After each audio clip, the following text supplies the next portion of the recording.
लेकिन भगवत धर्म में, जो भगवत गीता पर आश्रित धर्म है, उसमें तप का अर्थ बदल दिया गया। आत्मपीड़क तपों की मनाही कर दी गई कि ऐसा नहीं करना है।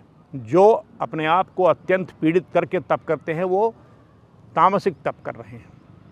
यही नहीं, उन्होंने ये भी कहा सात्विक तरीके से भी करेंगे अगर आप, तो यदि अपने आप को आपने बहुत पीड़ा पहुंचाई तो भगवान कहते हैं कि न केवल शरीर को कृश करते हैं वो, बल्कि अंदर स्थित मुझको भी वो कृश करते हैं। यानी न करें, पीड़ा न दें अपने आप को। भगवान कोई आपकी पीड़ा देखकर प्रसन्न होने वाली चीज़ नहीं है, वो सच्चिदानंद है, आप भी उसी के रूप, आनंदमय रूप हैं।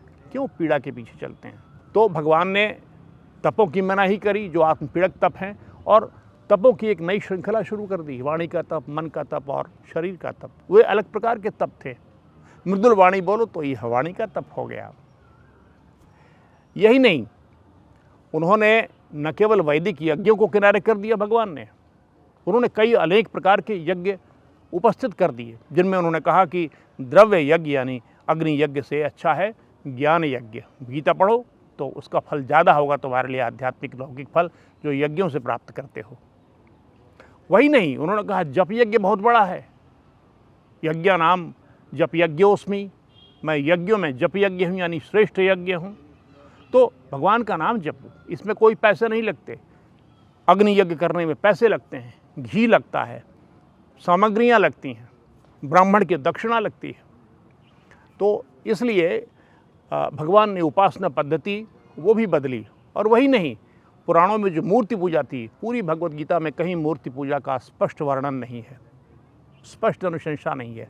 यद्यपि भगवान ने ज़रूर ये कहा है कि उनका स्वरूप होता है, और ये भी उन्होंने कहा है कि पत्र पुष्प फल तोय, ये जो हमें भक्तिपूर्वक समर्पित करता है मैं उसको खाता हूँ प्रसन्न होकर। तो ये खाने की बात, इसको साकार करने के लिए मूर्ति पूजा की शुरुआत हुई। लेकिन उन्होंने मूर्ति पूजा पर जोर कहीं नहीं दिया। उन्होंने अध्यात्म की दिशा बदल डाली। वैदिक धर्म में और पौराणिक धर्म में यह किरण केंद्र बाहर की ओर था, मूर्तियों पर था, यज्ञ पर था, अग्नि यज्ञों पर। भगवान ने उसको उलटकर अपने अंदर कर दिया। उन्होंने कहा भाव संशुद्धि करो, नकारात्मक भावनाओं को नकार दो, सकारात्मक भावनाओं को ग्रहण करो। काम, क्रोध, लोभ ये नकारात्मक भावनाएं हैं, इनसे व्यक्ति नरक की तरफ जाता है। और इसीलिए जब अध्यात्म का किरण केंद्र अंदर आ गया तो एक बहुत बड़ा क्रांतिकारी परिवर्तन था। यह सामान्य नहीं था, दोनों धाराओं को मोड़ दिया उन्होंने। तो ये बात हुई पूजा पद्धति की।